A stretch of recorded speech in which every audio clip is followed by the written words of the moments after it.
welcome to the 57th episode of Access TV. Can you believe that? We'll be getting our bus pass soon. Coming up this week, we catch up with Devil May Cry developer Ninja Theory, have a blast at the MCM Comic Con in London. We've got all the latest news in PlayStation Briefing. First up though, start your Hessian engines. Our game of the week is Little Big Planet Karting.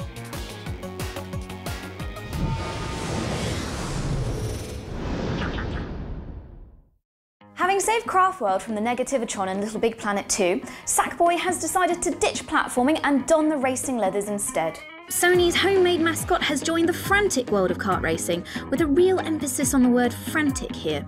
This isn't going to be a gentle drive through the countryside. Be prepared to dodge rockets and muffins, swing across pits of green goo, and attempt not to slam into giant pufferfish. Ooh. There is a storyline. Minions called the Horde are pinching everything in sight, just, because. And it's up to you to sort them out through the gentlemanly medium of racing, or something.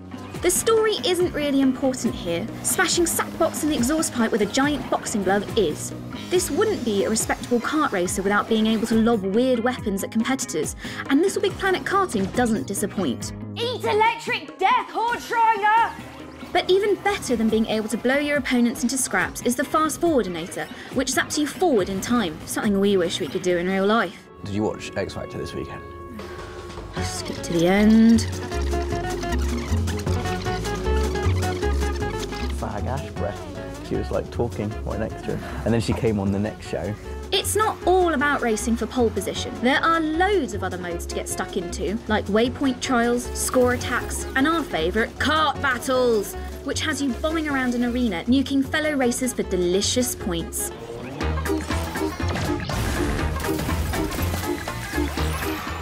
Also mixing up the action are imaginative minigames that have you hoarding giant dino eggs and jumping over yummy cakes. Kart. Of course, being a Little Big Planet game means you'll be able to craft your own courses. You talented bunch can get stuck in, creating tricky tracks and battle arenas in fine detail, populating them with stickers and props picked up in the main races, and then you can share everything online. You won't be able to top our track though. We call it the Circle of Inevitable Awesome. Aw, yeah.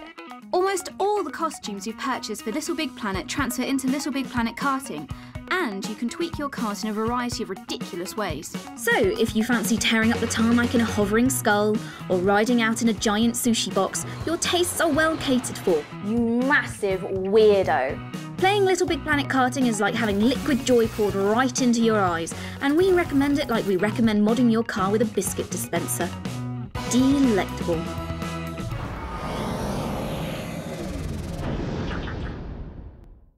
And now the PS3 o'clock news with me, it's your PlayStation Briefing. On Orange V Radar this week was Visceral Games lead designer Julian Lamoureux, who gave us the lowdown on Overkill mode in Gentle Garden Simulator Army of Two: The Devil's Cartel. It's not really a garden simulator. So the idea behind the Overkill is that we decided to quantify every type of action that the player can do. So for instance, if you kill someone, you're gonna get a little bit of points, but if you work together, for instance, both players are shooting at the same guy, or one guy is taking the aggro and the other one is flanking them, then you're gonna get what we call a co-op action. So these give you even more points. Eventually, the more you cooperate, the faster you're gonna fill your Overkill meter. Then once you're in Overkill, then it's just fun time. Like everything come to pieces. We're really making the most out of the Frostbite 2 engine. So all the props are destructible, enemies included, and it's really just a big destruction fest.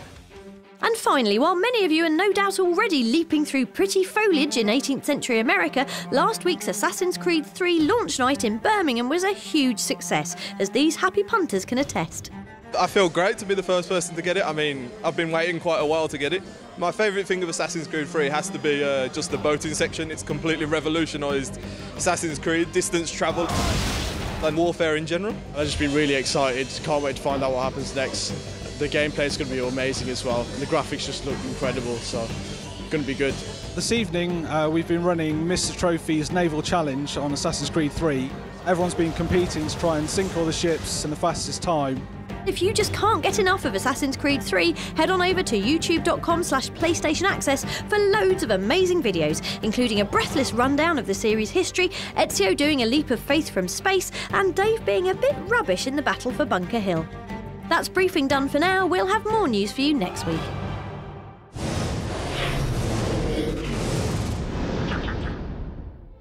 time for a look at the best stuff you can buy from your sofa now. It's this week's roundup from On The Store.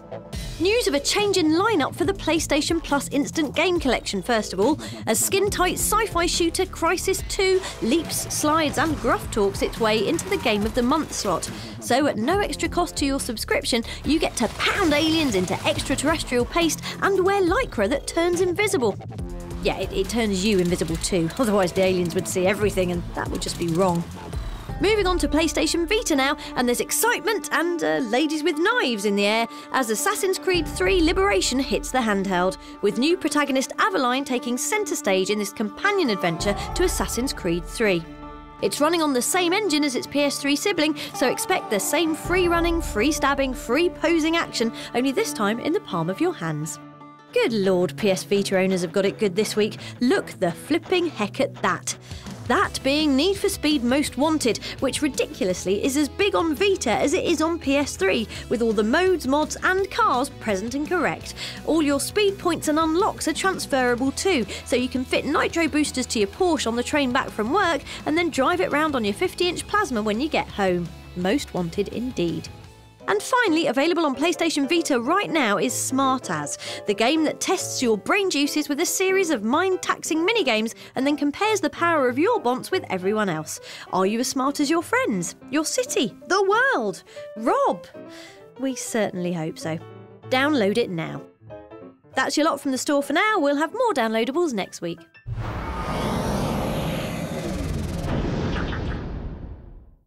For bonus level this week, we're alighting at Cosplay Central, also known as Comic Con at the XL Centre in London. Hooray!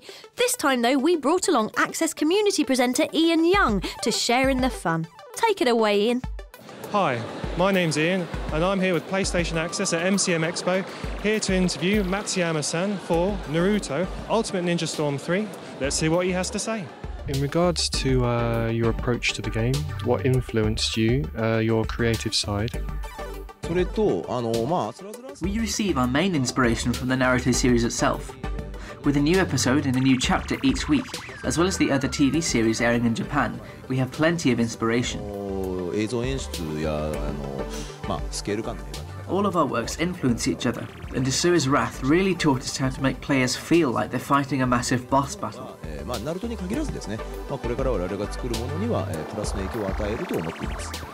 Well, there you go. I've just been interviewing Matsuyama-san. I've had a brilliant time. This is a crazy place, and I'm really looking forward to Naruto Ultimate Ninja Storm 3 being released.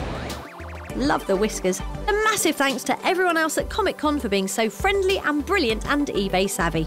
Let's do it again next year.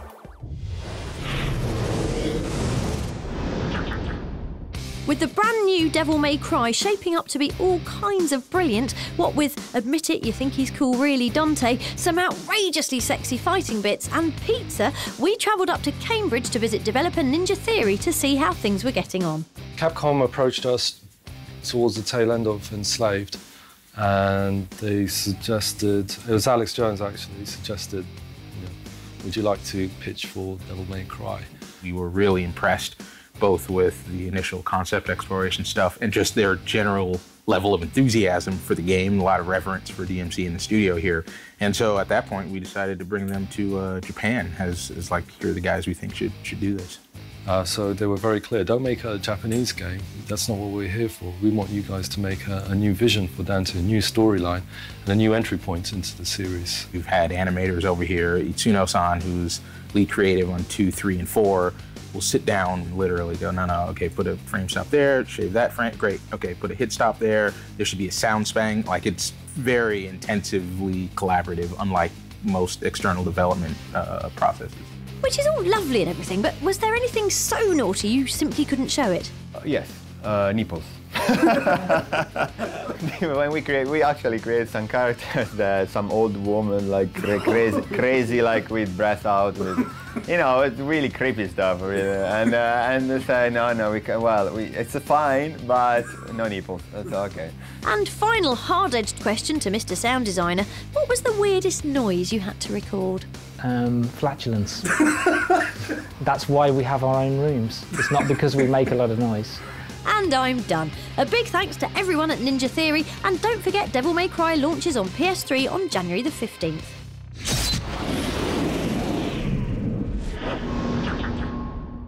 Before we leave you this week, here's one last hit of funny from the recent Golden Joystick Awards, where comedian cum presenter Ed Byrne had these loving words for your favourite PlayStation video show host. Grow up! Grow up, woman! Get away from this gaming lark. What the... I thought we were friends. That is so unprofessional. I mean, God, Terrible comedian. Not a funny one. Lanky-haired Irish numpty. I'm a terrible comedian, am I? Did you hear some of those jokes he did at the Golden Joysticks? Oh, I used to have a Commodore 64. No one cares, Ed. No one cares.